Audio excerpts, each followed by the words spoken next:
বিনয়ের সাথে হাঁটো। তো ওই যুবক ওনাকে ধমক দিছে, এই মিয়া চেনেন আপনি আমি কে?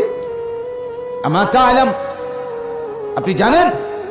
আতারিফুনি মান আনা, আপনি চেনেন আমাকে আমি কে? কথা বললেন। তখন ওই আল্লাহওয়ালা ওনার এই যুবককে বলছে, হ্যাঁ যুবক আমি চিনি তোকে, আমি চিনি বেটা তোকে, তুই শোন আমার কাছে, তুই কে? তো বলছে বলেন আপনি।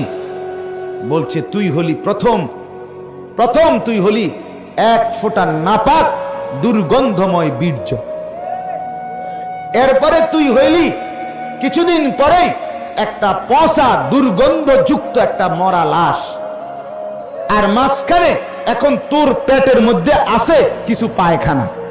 এই হলি তুই। তোর শুরুটাও ছিল নাপাক, এখনো তোর পেটে আছে নাপাক, তুই অচিরেই একটা পচা দুর্গন্ধযুক্ত লাশ হয়ে পড়ে থাকবি। এই হলো তোর পরিচয়। কিতাবে লিখছে যুবক তখন মাথা নোয়ায়, হায় সে তো আমার আত্মপরিচয় বলে দিল। অহংকার কিসের ভাইয়া? আলাইসা ফি জাহান্নামা মাসওয়াল লিল মুতাকাব্বিরিন, আল্লাহ তাআলা বলেন জাহান্নাম অহংকারীদের নিকৃষ্ট ঠিকানা। প্রত্যেকটা গুনাহ অহংকার। বাতারুল হক, নবীজি বলছেন অহংকার কাকে বলে? নবীজি বলছে বাতারুল হক, হককে গ্রহণ করতে অস্বীকার করা, আল্লাহর হুকুম রাসূলের তরিকা মানতে অস্বীকৃতি করা, এটাই অহংকার। আর আল্লাহ বলছে অহংকারের ঠিকানা গন্তব্য জাহান্নাম, জাহান্নাম। ওয়া গামতুন নাস, আর 2 নাম্বার অহংকার হলো অপরকে তুচ্ছ-তাচ্ছিল্য করা, নিজেকে বড় মনে করে। 1 নাম্বার হলো হক মানতে অস্বীকার। এখন নামাজের ওয়াক্ত, আজান হচ্ছে, আল্লাহ ডাকছে হাইয়া আলাস সালাহ, বান্দা তোকে আমি বানিয়েছি, তোকে আমি ডাকছি, তুই বললা না আমি যাব না।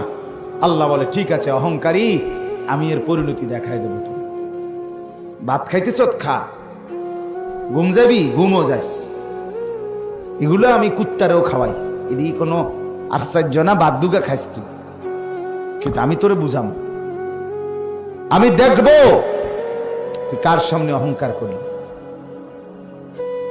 আল্লাহ আমাদেরকে মাফ করে দেন। এতগুলো কথা বলার এবার উদ্দেশ্য কি? এটাই আমার শেষ অংশ বয়ানের। এতগুলো কথা বলার উদ্দেশ্য হলো যুবক, বাপ, মুরব্বী, পর্দার আড়ালের মা বোন, সবার কাছে অনুরোধ, নিজের জীবন গুনার উপরে জমিয়ে রাখা ঠিক না। আর এটা যদি আপনি বুঝেন, বিবেক যদি জাগে,